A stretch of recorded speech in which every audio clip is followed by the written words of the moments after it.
40 terroristes islamistes lourdement armés s'emparent d'un théâtre et prennent plus de 800 personnes en otage.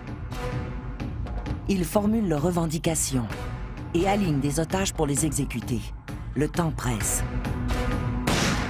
C'était une situation cauchemardesque pour les forces de sécurité. Seule l'unité d'élite Alpha, un groupe des forces spéciales Spetsnaz, a une chance de les vaincre. Le temps presse. L'échéance approche. Ça prend des hommes prêts à agir dans de telles circonstances. C'est ce qui différencie le soldat du spécialiste. Il n'existe aucun moyen évident de les empêcher de tuer des centaines de personnes. Seule une technologie secrète russe très risquée, encore jamais utilisée, peut peut-être les sauver. Aujourd'hui, Commando Clandestin va dans les coulisses de l'une des opérations de libération d'otages les plus risquées des temps modernes. Ce n'est pas du cinéma, c'est la réalité. Or, la réalité est pleine d'imprévus.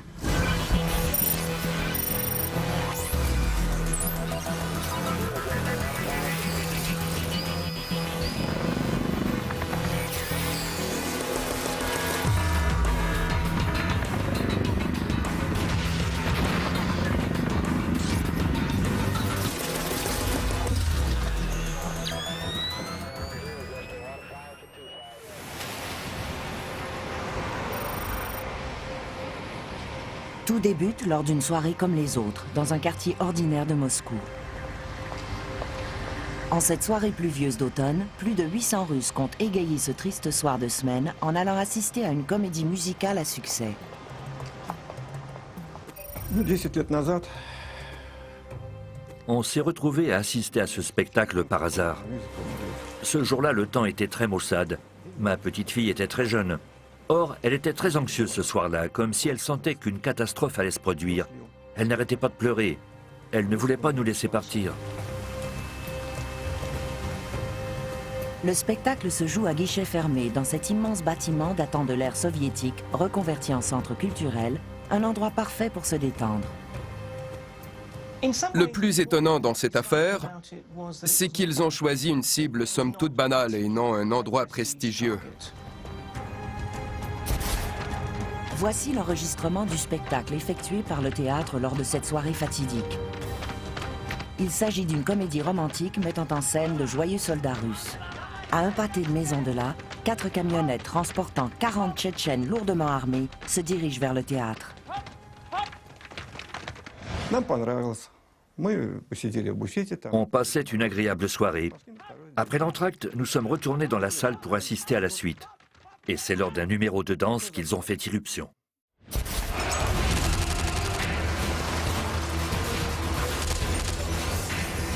Les extrémistes font irruption dans le théâtre. Ils mitraillent le foyer avant de se disperser dans le bâtiment. Il s'agit de kamikazes qui sont en guerre contre la Russie depuis des années, des djihadistes venus d'une république indépendantiste, prêts à tout pour arriver à leur fin, même à transporter leur campagne de terreur au sein de la population russe. L'enregistrement effectué par le théâtre montre l'instant où les terroristes s'emparent du bâtiment et le coupent du reste du monde.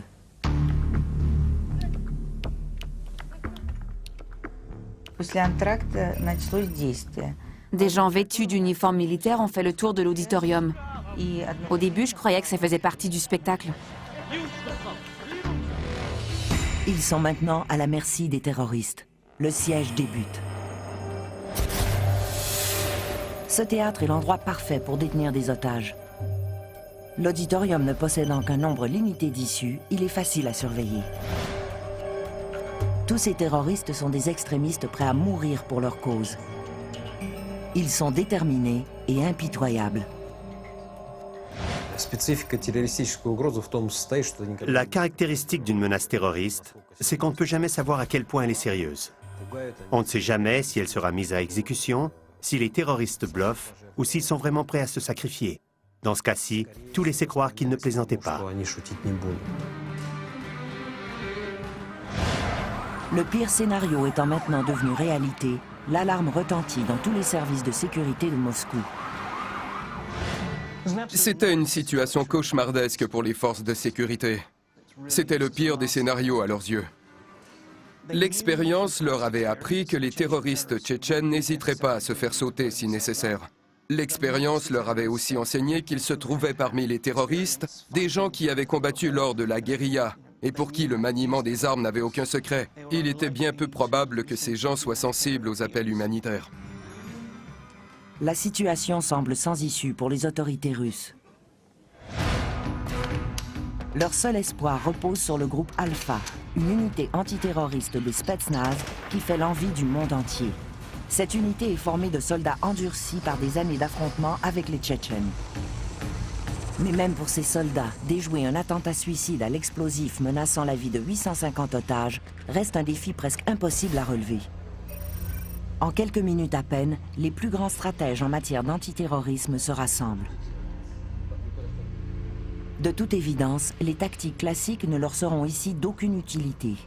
Ils proposent donc d'utiliser un gaz, une technologie secrète, inconnue à l'extérieur de la Russie. Mais il y a un problème. Cela n'a encore jamais été essayé. Si tout se passe bien, ils vaincront les terroristes. Mais en cas d'échec, les conséquences seront terribles. Le Kremlin mobilise tous les combattants présents à Moscou. Les casernes de la ville se vident alors qu'ils se dirigent par centaines en direction du théâtre.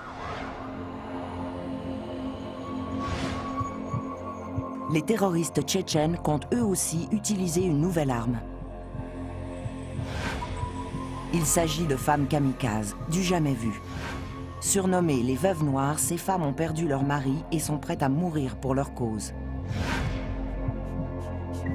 Dès que l'ordre leur en sera donné, elles feront sauter leur ceinture d'explosifs et déclencheront de puissantes déflagrations qui démoliront le théâtre et tueront tous ses occupants. C'est leur façon de se venger de l'immense souffrance causée par le conflit qui les oppose à la Russie depuis tant d'années. Bien des gens détestent profondément le gouvernement russe et ils reportent leur haine sur toute la population russe. Quand votre famille a été détruite, vous n'avez pas envie de faire la paix, du moins pas avant de vous être vengé. Le gouvernement s'est fait de nombreux ennemis et les veuves noires qu'on a vues apparaître à la télévision pour la première fois font partie de ces ennemis.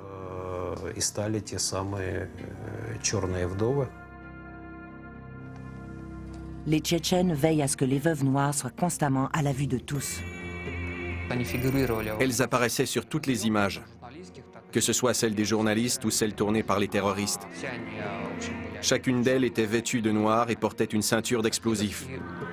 Leur tâche principale consistait à montrer qu'elles étaient prêtes à aller jusqu'au bout.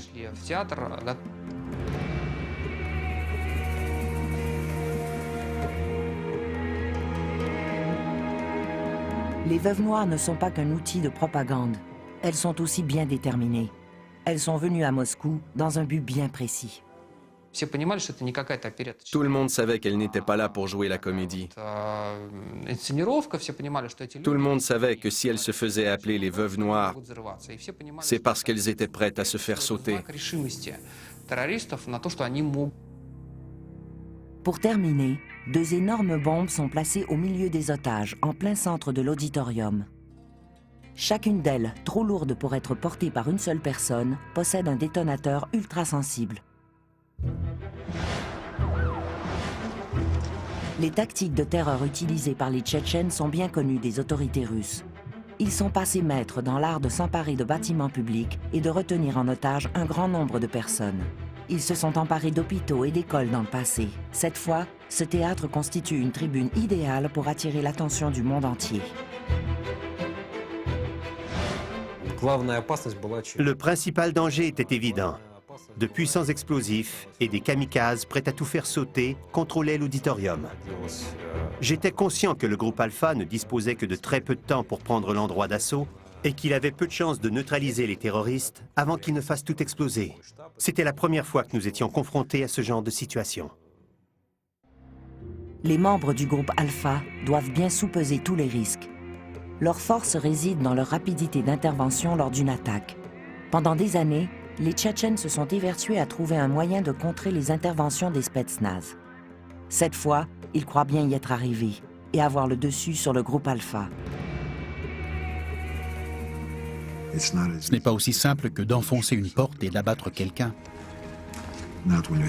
C'est plus compliqué quand vous avez affaire à 40 personnes armées, prêtes à se faire sauter avec près de 1000 otages par la même occasion.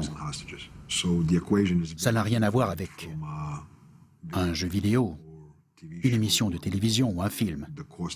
Les conséquences et les possibilités sont très différentes. Les chances que la situation se règle de manière pacifique sont plutôt minces, car les Tchétchènes exigent l'impossible, c'est-à-dire que la Russie retire ses troupes de Tchétchénie. Les revendications des terroristes étaient carrément irréalistes. En résumé, ils voulaient que les Russes se retirent de Tchétchénie et mettent fin à la guerre. Et ils voulaient sortir victorieux de ce conflit. Mais ils n'étaient pas stupides. Je crois qu'ils ne s'attendaient pas vraiment à ce que ça fonctionne. Il s'agissait d'un attentat terroriste plutôt que d'un geste politique planifié avec soin. Un seul groupe peut les neutraliser sans faire exploser les bombes. Il s'agit du groupe d'élite Alpha des Spetsnaz. Le groupe Alpha est l'une des unités spéciales antiterroristes les plus expérimentées et les plus reconnues au monde. Son quartier général se trouve à Moscou. Les Tchétchènes sont venus livrer combat dans la ville des hommes les plus endurcis de Russie. Quand j'ai appris qu'un nombre incroyable de personnes avaient été prises en otage en plein cœur de Moscou, en plein cœur de la Russie, je n'arrivais pas à le croire. Je ne comprenais pas comment 30 individus pouvaient réussir à prendre en otage autant de personnes. Quand j'ai reçu cet appel, j'ai compris que la situation était critique. Formé dans les années 70, le groupe Alpha n'a pas cessé d'évoluer depuis. Pendant la guerre froide, l'Union soviétique avait davantage besoin de tueurs sans pitié que de héros sur les champs de bataille, d'hommes capables de déclencher des révolutions et d'éliminer des chefs d'État sans se faire prendre. Pour cela, ils devaient être aussi rapides que l'éclair, agir à la dérobée et avec précision. Ils ne sont pas là pour négocier. Leur but premier n'est pas non plus de libérer des otages. Quand on fait appel à eux, c'est pour tuer des gens.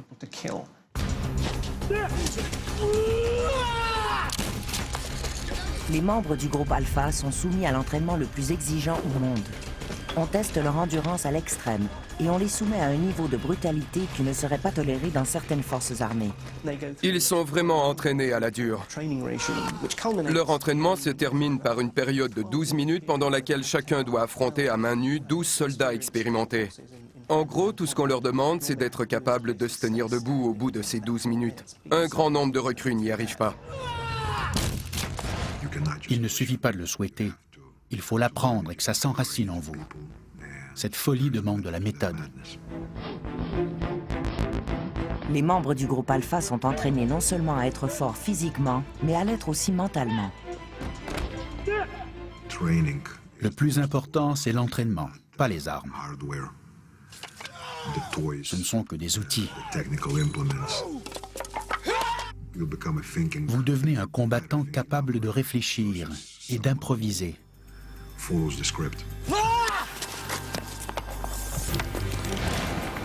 Les forces spéciales russes ont connu leurs heures de gloire en Afghanistan, dans les années 70 et 80. Envoyées à Kaboul pour tuer le président afghan, elles n'ont perdu que 2 hommes. Mais après la guerre froide, quand le terrorisme devient le plus grand problème auquel la Russie est confrontée, c'est au groupe Alpha qu'on fait appel. Ces hommes comptent parmi les meilleurs au monde pour libérer des otages. Ils sont capables de porter secours aux gens en difficulté, peu importe l'environnement où ils se trouvent. Mais une autre raison rend cette mission dans ce théâtre de Moscou si spéciale.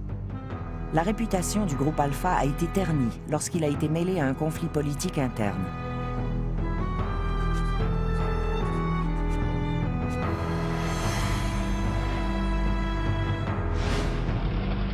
La réputation de cette unité est tombée au plus bas en 1991, quand on lui a ordonné de réprimer les manifestations en soutien au gouvernement et de soutenir le coup d'État mené par des communistes purs et durs.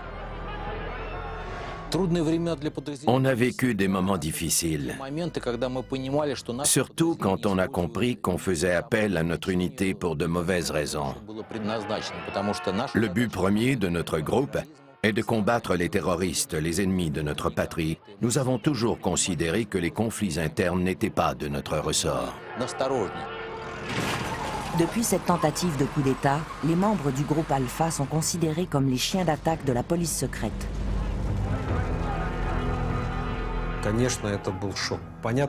Ça nous a donné tout un choc. Ça a été très difficile pour tous les officiers de notre unité. Nous ne nous attendions pas à devoir affronter les nôtres. Nous nous considérions tous comme une unité d'élite dont la mission était de sauver les gens. Or, à travers la visière de nos casques, nous apercevions des personnes qui ressemblaient à nos mères, à nos sœurs et à nos frères. Nous n'avions aucune envie d'utiliser des techniques de combat spéciales contre les nôtres. Cela a bien sûr influencé notre façon de nous battre. C'est une chose que d'affronter ses ennemis. C'en est une autre que d'affronter son propre peuple. Cette fois, 11 ans plus tard, il est temps pour le groupe Alpha des Spetsnaz de prouver qu'il est bel et bien le défenseur de la nation en affrontant son ennemi le plus dangereux en plein cœur du pays. Mais ce ne sera pas facile. Jamais les habiletés exceptionnelles de ses membres ne seront mises à aussi rude épreuve. Les stratèges du groupe Alpha savent qu'ils ont tout un défi à relever. L'attaque des Tchétchènes fut conçue de façon à empêcher tout assaut, aussi rapide soit-il. Les armes qui permettent d'habitude au groupe Alpha de vaincre ses ennemis, soit la rapidité et la violence de l'assaut, ne lui sont ici d'aucune utilité. Ils doivent donc planifier leur intervention avec soin s'ils veulent réussir. Il fallait qu'ils interviennent rapidement, mais d'un autre côté, ils devaient bien se préparer. Ils pouvaient tenter de scruter l'endroit à l'aide de dispositifs d'écoute et de systèmes de vision à fibre optique. Ils pouvaient simuler des interventions pour que leurs hommes aient une idée de l'endroit où ils devaient se rendre et de l'endroit où se trouvait leur cible. Mais ils devaient surtout trouver le juste milieu, c'est-à-dire qu'ils ne devaient pas agir de façon précipitée, mais ils ne devaient pas trop tarder non plus pour éviter que ça tourne mal. Mais le groupe Alpha aurait beau tout planifier et intervenir au meilleur moment, le fait que les kamikazes n'ont qu'à appuyer sur un détonateur pour faire un nombre incalculable de victimes l'empêche d'utiliser ses tactiques habituelles.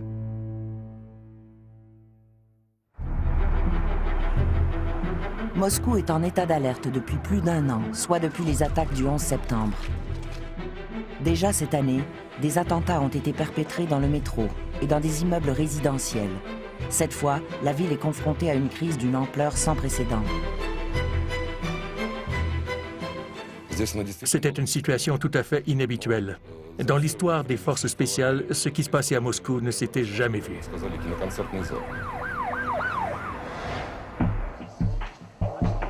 Bien que le groupe Alpha s'entraîne jour et nuit pour intervenir lorsque survient une prise d'otage, les kamikazes armés de ceintures d'explosifs représentent un défi de taille, car en se faisant sauter, chacune risque de tuer de 30 à 40 personnes.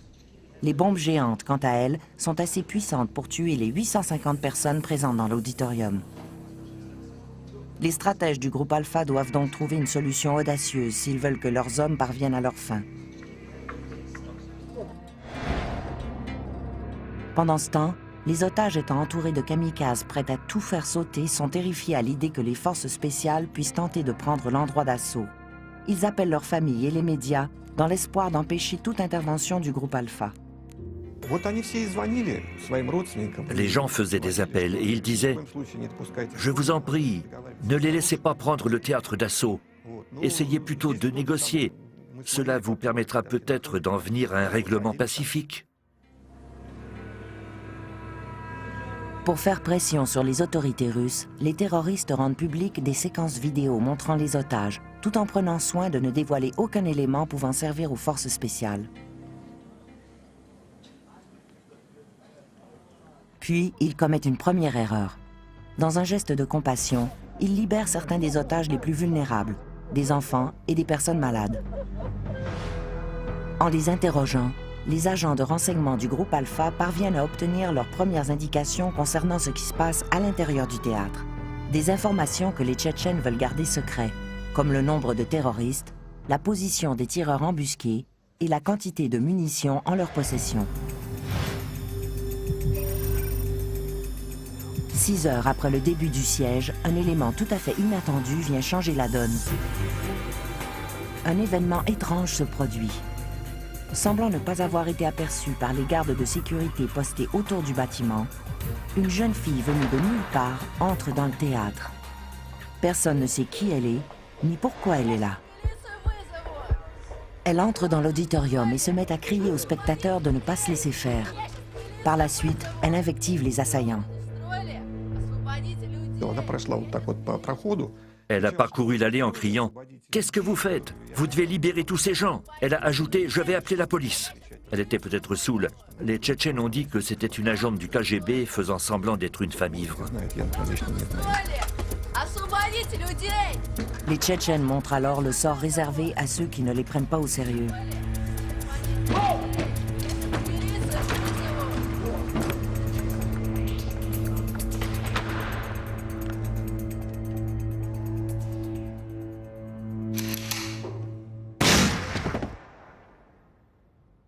Cette jeune femme avait 26 ans. Elle travaillait dans un magasin des environs.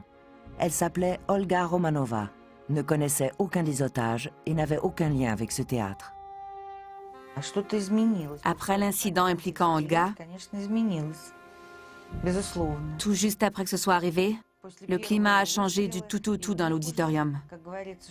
À partir de ce moment-là, chacun prenait conscience qu'une telle chose risquait de se reproduire. L'atmosphère est alors devenue beaucoup plus tendue.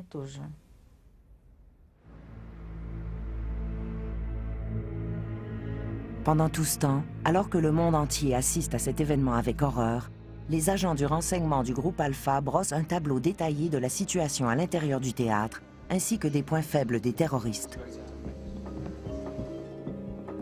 Les conversations entre les otages et les membres de leur famille montrent que la situation est beaucoup plus tendue. Les terroristes ont non seulement placé des explosifs dans l'auditorium pour tuer tous les otages, mais ils en ont aussi placé dans tout le bâtiment. Les agents du renseignement étaient à 100% convaincus qu'il s'agissait de vraies bombes et que les terroristes allaient les faire sauter. Pour les membres des forces spéciales, cela signifiait qu'ils risquaient d'être tués et 90% des otages par la même occasion. Il leur fallait donc trouver une solution moins risquée. Il n'était pas question pour eux d'exclure quelque possibilité que ce soit. Ils étaient prêts à tout envisager. 48 heures après le début du siège, les terroristes décident de mettre davantage de pression sur les autorités. Le commandant des Tchétchènes, Mosvar Barayev, annonce qu'il commencera à exécuter des otages à minuit. Il en exécutera toutes les heures, tant que le gouvernement ne cédera pas à ses revendications. C'est Barayev lui-même qui choisit les victimes.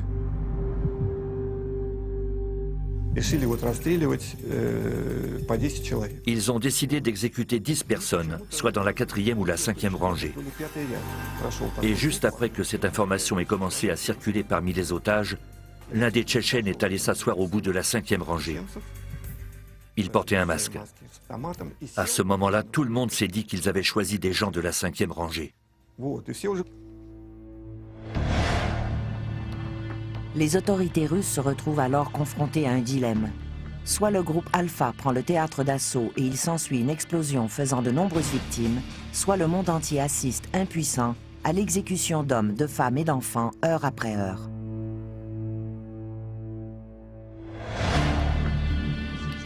Les stratèges du groupe Alpha n'ont d'autre choix que d'opter pour la solution la plus radicale. Il s'agit d'une solution si risquée qu'en temps normal, on l'écarterait automatiquement. Mais la situation n'a rien de normal. Depuis des années, des scientifiques militaires russes élaborent une arme secrète, un gaz anesthésiant, capable d'arrêter net tout assaillant. Encore aujourd'hui, la composition exacte de ce gaz reste un secret d'État. Les scientifiques à l'extérieur de la Russie ne peuvent que tenter d'en deviner la nature. De ce que nous avons pu en déduire, l'agent utilisé lors du siège du théâtre de Moscou était un dérivé d'un opiacé appelé fentanyl. Les opiacés sont très puissants. Ils provoquent une dépression respiratoire. On les utilise normalement en salle d'opération. Mais ce qu'ils recherchaient, c'était un agent qui agirait rapidement, qui assommerait les gens et qui pourrait se répandre dans l'air. Voilà sans doute pourquoi ils ont opté pour le fentanyl. Dans le plus grand secret, des scientifiques militaires russes ont trouvé une façon de multiplier par milliers la force d'un puissant anesthésique.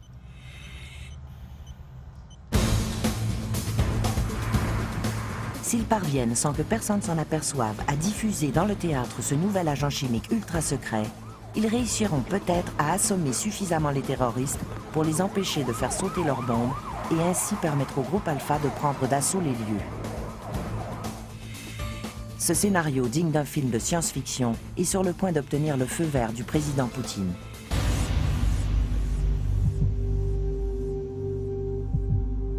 Mais même s'ils utilisent ce gaz, il y a un problème. Le chef des Tchétchènes, Mosvar Barayev, commencera à exécuter des otages à minuit, soit dans 2 heures à peine. Or, installer l'équipement nécessaire à la diffusion du gaz, puis diffuser cet agent chimique dans la salle de façon à assommer tout le monde, demandera beaucoup plus de temps que ça. Même cette arme secrète semble ne pas pouvoir empêcher l'exécution de civils innocents. Les unités des forces spéciales rassemblées à l'extérieur du théâtre savent qu'elles font face à un ennemi redoutable, dont le manque de savoir-faire est compensé par la détermination. Le groupe des Tchétchènes était composé de toutes sortes d'individus. Certains étaient des combattants aguerris qui avaient fait leur service national à l'époque soviétique. Ils étaient par la suite devenus des rebelles anti-soviétiques et ils avaient passé la dernière décennie à participer à la guerre civile et à l'insurrection en Tchétchénie. Ils maîtrisaient donc bien les techniques de combat et ils avaient une discipline et un esprit de corps. Et la guerre ayant causé de terribles ravages dans leur patrie, ils sont prêts à tout pour se venger des autorités russes. Dans l'ensemble, la colère et la perte d'être cher les motivaient. Certains étaient là parce que des membres de leur famille avaient été tués. Certains furent arrêtés et n'avaient jamais été revus par la suite, ou on les avait retrouvés dans un fossé. Ces individus ne possédaient pas le savoir-faire des anciens soldats, mais ils étaient bien déterminés à faire payer les Russes pour ce qui s'était passé. Bien vite, les assaillants ont une fois de plus l'occasion de montrer qu'ils n'hésiteront pas à tuer des innocents. Cette occasion se présente lorsqu'un parent décide de prendre les choses en main. Un homme d'âge moyen, Gennady Vlach, fait irruption dans le théâtre et exige que les Tchétchènes libèrent son fils. La réponse ne se fait pas attendre. Il ne subsiste alors plus aucun doute quant à la détermination des terroristes. Ils n'ont aucune difficulté à tuer des Russes quand bon leur semble. Les stratèges du groupe Alpha ne disposent que de quelques heures pour diffuser le gaz s'ils veulent empêcher que des otages ne soient exécutés. Or, c'est impossible. Mais ce n'est pas le seul facteur qui fait que le temps presse. N'ayant pas dormi depuis des jours et subissant un stress immense, les otages et leurs ravisseurs sont à bout de nerfs. Il suffisait qu'un seul individu fasse une bêtise ou qu'une malchance survienne pour que ça tourne mal. Par exemple, si certains otages décidaient de prendre les choses en main, cela risquait de se solder par une énorme explosion. Le groupe Alpha a besoin de 2 choses. Il a besoin de plus de temps et d'un élément susceptible de calmer la situation. 1 heure avant l'échéance, une fois de plus, la donne change de façon inattendue. Mosvar Barayev, le chef des terroristes, reçoit un appel de l'envoyé spécial de Moscou en Tchétchénie, le général Viktor Kazantsev. Ce dernier, appuyé par le président Vladimir Poutine, offre de se rendre à Moscou et de négocier face à face avec les terroristes. Mais à une condition, aucun otage ne doit être exécuté. Les Tchétchènes acceptent. Barayev est entré. Il avait l'air content. Il a dit que Kazantsev viendrait à Moscou le lendemain. Cette annonce a remonté le moral des terroristes. Les veuves noires ont soudain eu l'air beaucoup plus optimistes. Certaines ont même dit « Vous voyez comme notre Barayev est plus efficace que votre Poutine ». Les Tchétchènes considèrent cela comme une avancée importante. Ils sont ravis.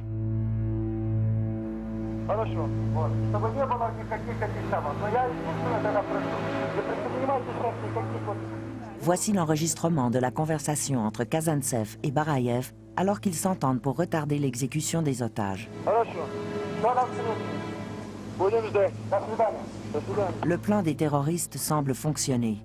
Alors que jusqu'à maintenant on les méprisait, considérant qu'il s'agissait de hors-la-loi, voilà que le représentant du président était prêt à venir négocier avec eux en plein cœur de la capitale russe. Ce n'était rien de plus qu'une tactique pour gagner du temps. Les autorités savaient que les forces spéciales avaient besoin de temps. Elles avaient besoin de temps pour dénicher les plans du théâtre et pour préparer l'assaut. Elles avaient besoin de temps pour décider de la marche exacte à suivre. Entre-temps, le groupe Alpha tire profit au maximum du délai que les négociateurs ont réussi à obtenir. Pendant toute la nuit, sous le théâtre, des soldats travaillant dans le silence le plus complet et avec le plus grand soin installent des bouteilles du gaz anesthésiant à des endroits stratégiques du système de ventilation du théâtre. Il est maintenant temps de le diffuser. Peu à peu, le gaz commence à se répandre dans l'auditorium pour faire son œuvre.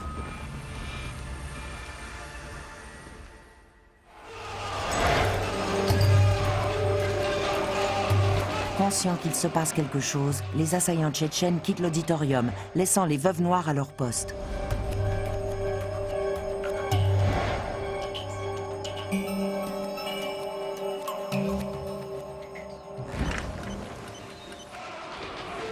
Les terroristes semblent tenir davantage à faire durer le siège qu'à faire sauter le théâtre. Ils s'élancent donc pour contrer l'assaut de leurs vieux adversaires, les Spetsnaz. Ils sont prêts à se battre. Mais ils ne trouvent personne à affronter. Le groupe Alpha doit encore attendre, car il suffit qu'une seule veuve noire soit encore consciente pour que le théâtre explose. Or, plus le temps passe, et plus le puissant agent chimique se répand dans l'auditorium, mettant en péril la vie des otages. Pour diffuser le gaz dans cette salle, il ne pouvait utiliser que les conduits de ventilation. Or, il devait s'assurer que le gaz qu'il répandrait assommerait tout le monde très rapidement. Il devait donc en diffuser une quantité énorme, de façon à atteindre également les gens assis tout au fond du théâtre. Or, si vous diffusez une quantité énorme de gaz, vous vous assurez peut-être d'assommer les gens assis au fond du théâtre, mais cela a aussi pour effet de soumettre les gens qui se trouvent près des bouches de ventilation à une dose beaucoup plus forte que nécessaire.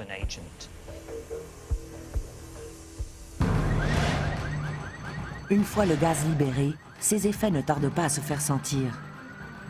Des otages à moitié intoxiqués réussissent à s'échapper. De toute évidence, les terroristes ne maîtrisent plus la situation.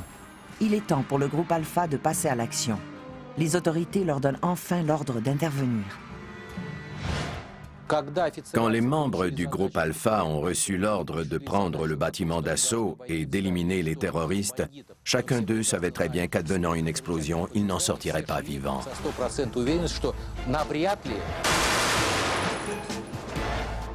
C'est notre travail. Si on réfléchit trop à notre mission et aux dangers qui nous guettent, ça risque de mal tourner. Il faut plutôt se mettre en mode de pilotage automatique. Ça peut sembler inhumain, mais c'est la seule façon d'y arriver. Leur priorité est d'éliminer les Tchétchènes avant que l'ordre de tout faire sauter ne soit donné. Grâce à sa rapidité légendaire, le groupe Alpha abat les terroristes en quelques secondes à peine. Dans l'auditorium, les membres du groupe Alpha abattent sans perdre une seconde toutes les veuves noires. Certaines meurent avant d'avoir pu actionner leur ceinture d'explosifs. D'autres appuient sur le détonateur, mais sans résultat. Cependant, le théâtre risque encore d'exploser à tout moment, car il reste encore une personne capable de tout faire sauter. Le temps presse. Ils doivent à tout prix trouver et neutraliser le chef des Tchétchènes, Mosvar Barayev. On s'attendait à ce que Barayev soit dans l'auditorium avec les explosifs, mais il n'était pas là. Mosvar Barayev court toujours dans le bâtiment. Les Spetsnaz doivent le retrouver avant qu'il ne mette à exécution sa menace de tout faire sauter. On finit par le retrouver dans un local situé derrière la cafétéria.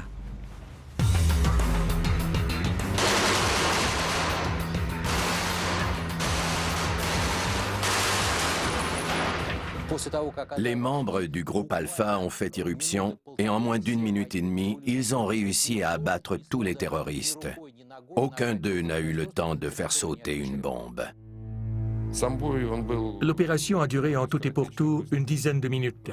L'échange de coups de feu lui-même n'a duré que quelques minutes. La rapidité d'intervention du groupe Alpha a permis d'éviter l'explosion des bombes et a mis fin à la crise. Il s'agit sans l'ombre d'un doute de l'une des opérations du groupe Alpha les plus réussies. Aucun soldat ni aucun otage n'ont été blessés et tous les ennemis ont été éliminés. Alors qu'on sort les premiers otages, le monde entier assiste à l'extraordinaire exploit accompli par l'unité d'élite après 3 jours d'angoisse. il semble que la réputation du groupe Alpha soit enfin rétablie. Mais tous ceux qui espéraient que la mission soit terminée voient vite leur espoir anéanti. Car même d'outre-tombe, les terroristes réservent une autre surprise à leurs ennemis russes. Les services de renseignement rapportent que des bombes à retardement auraient été placées dans le théâtre et qu'il serait impossible de les trouver et de les désamorcer à temps. Si c'est vrai, le théâtre risque d'exploser à tout moment. Ils doivent donc s'empresser de sortir les otages. En toute hâte et presque en panique, les équipes de secours se précipitent dans le bâtiment. Des bombes à retardement ayant possiblement été placées sous l'auditorium, leur tâche consiste à évacuer les otages le plus rapidement possible. Bien que cette prise d'otage ait été ponctuée de rebondissements, elle s'apprête à prendre une tournure encore plus inattendue, devant les caméras du monde entier. L'opération du théâtre de la Dubrovka s'est déroulée en 2 parties ou en 2 phases majeures. La première phase a été menée par le groupe Alpha et elle s'est très bien passée, mais elle a été suivie d'une autre phase. La première phase de l'opération militaire étant terminée, il est maintenant temps de sortir les otages du théâtre. Les membres du groupe Alpha n'avaient pas pour mission de transporter les otages à l'extérieur du théâtre. Ils n'étaient pas assez nombreux et ce n'était pas ce qu'on leur demandait de faire. C'était plutôt le rôle du service des incendies ou des ambulanciers ou d'autres services de ce genre. Et c'est là que l'opération s'est gâtée. Le groupe Alpha a fait un travail remarquable. Aucune autre force spéciale n'aurait pu accomplir cette mission de meilleure façon. Mais les otages ne sont pas hors de danger pour autant, et la mission s'apprête à entrer dans sa phase la plus sombre. Quand les médias ont commencé à rapporter que l'opération était terminée et que les otages étaient libres, tout le monde était fou de joie, moi y compris. Non seulement on nous montrait les veuves noires mortes, mais en plus, on ne rapportait aucune perte de notre côté. C'est alors que la dure réalité commence à émerger. Peu de temps après, on a appris que l'opération s'était bien déroulée. Il n'y avait pas eu d'explosion et les otages étaient en vie.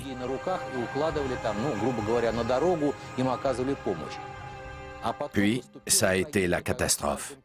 Chaque heure, le bilan s'alourdissait, passant à 10 morts, puis à 20, puis à 30, puis à 40. Tout le monde était sidéré.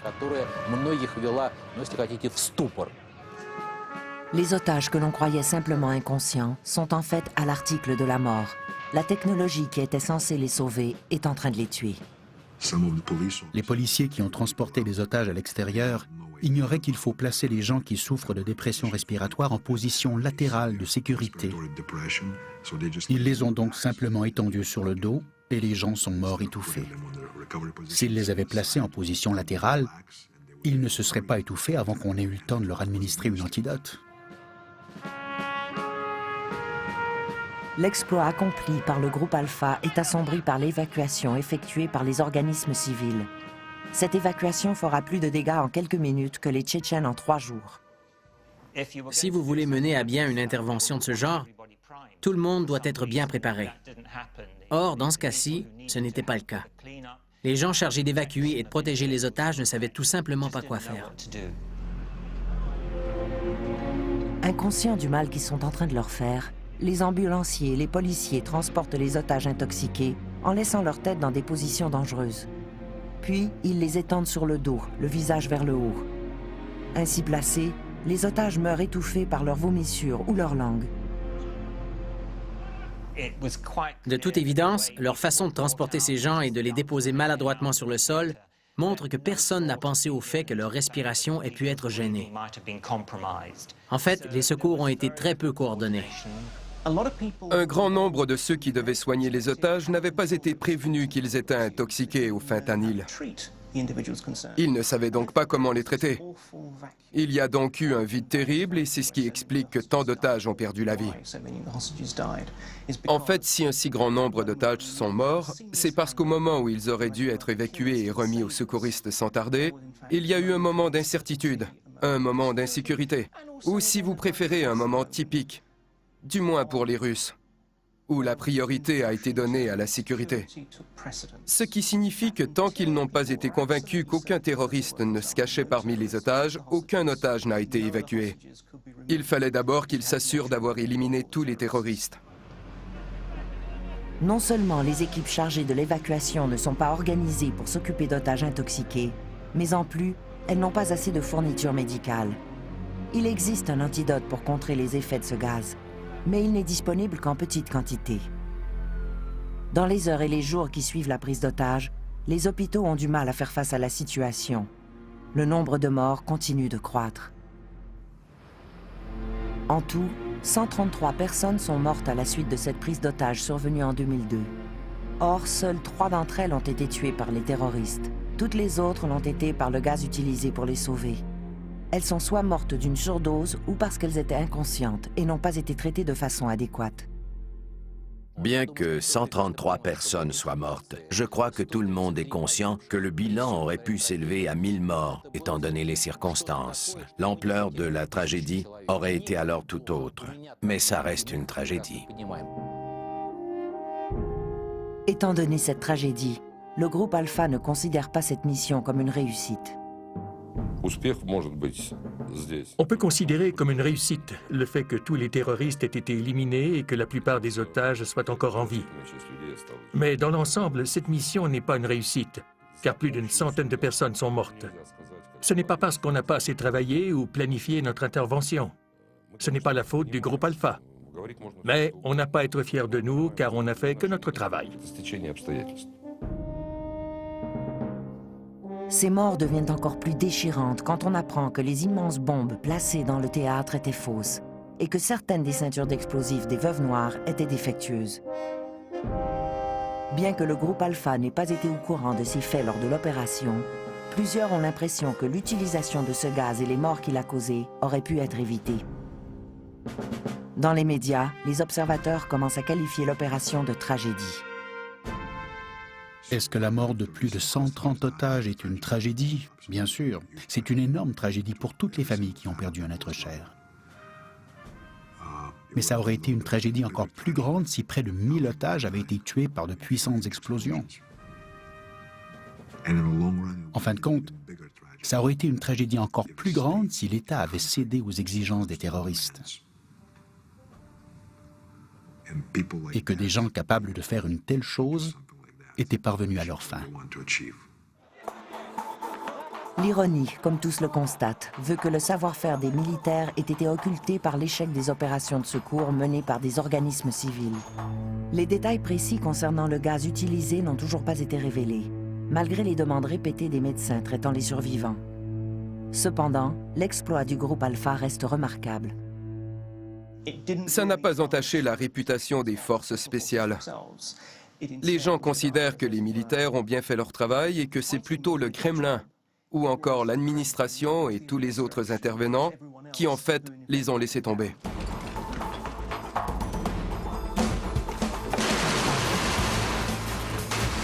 Aujourd'hui, aux yeux de la plupart des Russes, les membres du groupe Alpha sont les véritables héros du siège du théâtre de la Dubrovka.